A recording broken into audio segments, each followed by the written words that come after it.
बारिशों से सैलाबी जो रेलें हैं मुख्तलिफ पंजाब के शहरों में और इलाकों में, उस पर बात करेंगे। और हमारी अफवाज जो है वो भी मैदान में आ गई है मदद के लिए, लोगों को रेस्क्यू करने में, ये भी हम आपको बताएंगे।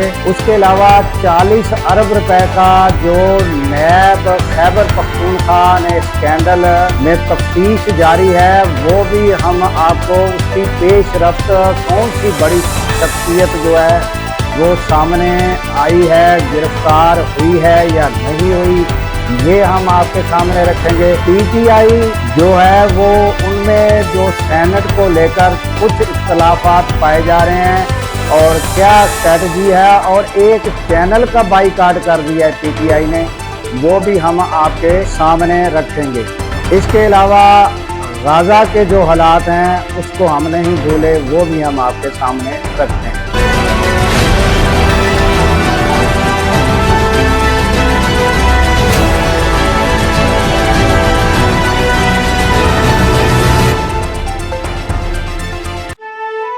अस्सलामुअलैकुम, मैं हूं अब्दुल गफ़ार। नाज़रीन, इस बार जो बारिशें हैं वो कुछ दहाइयाँ अगर पीछे चले जाएं तो उसकी मिसाल नहीं मिलती। ये एक क्लाइमेट चेंज है और इसमें इजाफा हुआ है। ये गैर मुतवक्का और बहुत बड़ी बारिशें इस बार हुई हैं और नाज़रीन मुख्तलिफ शहरों में सैलाब की सी सूरत आ रहा है और इसमें एमरजेंसी नाफज की गई है और रेस्क्यू अदारे वो सब काम कर रहे हैं। और नाजरीन हमारी अफवाज भी जो है वो हेल्प के लिए सामने आ गई है और वो लोगों को रेस्क्यू कर रही है। और गुज़श्ता कुछ रोज़ तक बारिशों का सिलसिला जारी रहेगा और फिर जो है ये उसमें फ़िलहाल कमी ज़रूर वाक़या हुई है कि कमी आ रही है। और ये हालात हैं बारिशों को लेकर नाजरीन। तो उसके बाद आ जाते हैं नाज़रीन 40 अरब रुपए का जो स्कैंडल, जो नैब जो खैबर पख्तूनख्वा है वो उसकी तफ्तीश कर रही है। उसमें हमने आपको बताया था कि क्या डिटेल थी और अहम शख्सियत के बारे में बताया था। तो वो नाज़रीन मुबैना तौर पर जो बताया जाता है वो हम आपको अब उसकी अपडेट बता देते हैं और शख्सियत का नाम भी बताते हैं कि कौन सी शख्सियत अहम गिरफ्तार हुई है और एक शख्सियत सियासी है उसका नाम सामने आ रहा है, वो भी हम आपके सामने रखते हैं। और तमाम असासे जो रिकवर हुए हैं और मुंजमद किए गए हैं उसकी डिटेल भी आप ज़रा ये पहले सुन लें। खैबर पख्तूनख्वा का कोहस्तान करप्शन केस जिसको नैब देख रही है, गुज़श्ता रोज हमने बताया था कि 40 अरब रुपए का ये करप्शन केस है और इसमें अहम शख्सियत की गिरफ्तारी भी मुतवक्के है। तो अब उसमें क्या क्या अपडेट हुई है ये हम आपके सामने उसकी डिटेल रखते हैं कि क्या क्या चीजें रिकवर की गई हैं। इसमें एक शख्स कॉन्ट्रैक्टर है मोहम्मद अयूब, उसे गिरफ्तार कर लिया गया है और तफ्तीश के दौरान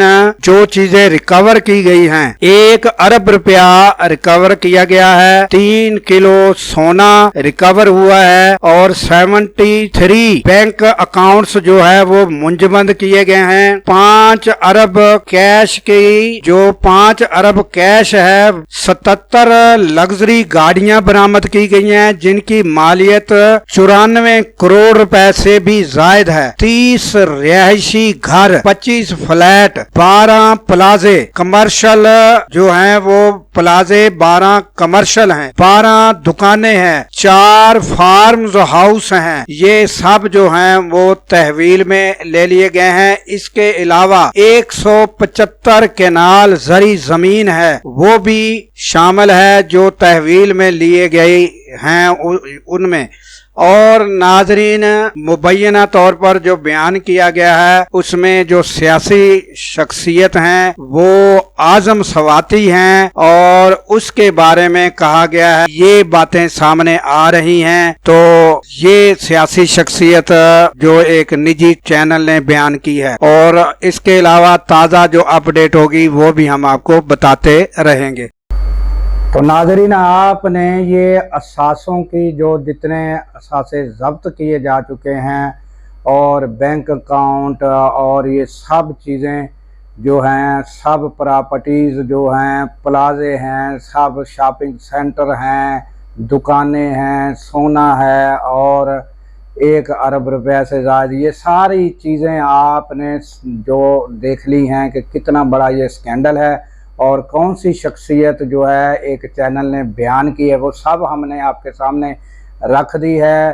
اور اس کے علاوہ ناظرین پی ٹی آئی کا سینٹ کے جو امیدوار ہیں ان کو لے کر کچھ اختلافات سامنے آ رہے ہیں کہ ایک کوئی پرانی لسٹ ہے، اس میں کچھ امیدوار وہ ان کو اعتراضات ہیں، وہ سلیمان اکرم راجہ سے ملے ہیں، اور جو نئی لسٹ ہے ان میں ان کے نام نہیں ہیں، ان کے تحفظات ہیں وہ دور کیے جا رہے ہیں۔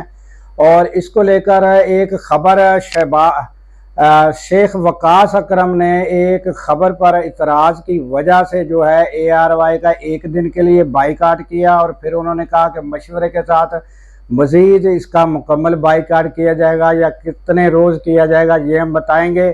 تو وہ اس کو لے کر جب ARY کے اینکر نے بیرسٹر علی ظفر سے جب پوچھا اس کے بارے میں جو بائیکاٹ کیا گیا، تو انہوں نے اپنی پرسنل رائے دیتے ہوئے کہا کہ بائیکاٹ جو ہے وہ حل نہیں ہوتا۔ اگر کسی چینل نے جان بوجھ کر یا غیر ارادی طور پر یا غلطی سے کوئی خبر دے دی ہے تو اس کا بائیکاٹ حل نہیں، اس کا پھر سیاسی جماعت کو ہی نقصان ہوتا ہے۔ تو ان کو سیاسی جماعت جو ہے وہ بائیکاٹ نہ کرے، بلکہ اس کو چاہیے کہ وہ اپنا موقف بیان کر دے کہ یہ خبر غلط ہے اور یہ خبر اس طرح نہیں ہے، وہ اپنا موقف بیان کر دے، نہ کہ وہ چینل کا بائیکاٹ کرے۔ تو یہ علی ظفر نے اپنا ذاتی وہ جو ہے رائے دی۔ اور اس کے علاوہ ناظرین غزہ کو لے کر ہم آپ کو بتاتے ہیں کہ غزہ میں جو ہے تاحال جنگ بندی نہیں ہوئی اور وہاں ظلم و بربریت کا بازار ناظرین گرم ہے، قتل و غارت جاری ہے، غزاؤں کی کمی ہے، اموات ہو رہی ہیں، قتل ہو رہے ہیں۔ تو ناظرین ان کے لیے دعا گو رہیں کہ جلد ان کے لیے کوئی امن کی خبر آئے۔ تو اس کے ساتھ ہی ناظرین ہمیں دیجیے اجازت کہ اللہ تعالیٰ پاکستان کی خیر فرمائے، پاکستان کی سرحدوں کی خیر فرمائے، اور سرحدوں پر معمور ہمارے جوانوں کو اللہ تعالیٰ شاد و آباد رکھے، کیونکہ ناظرین جب ہم راتوں کو سو رہے ہوتے ہیں وہ سرحدوں پر جاگ رہے ہوتے ہیں۔ اللہ حافظ۔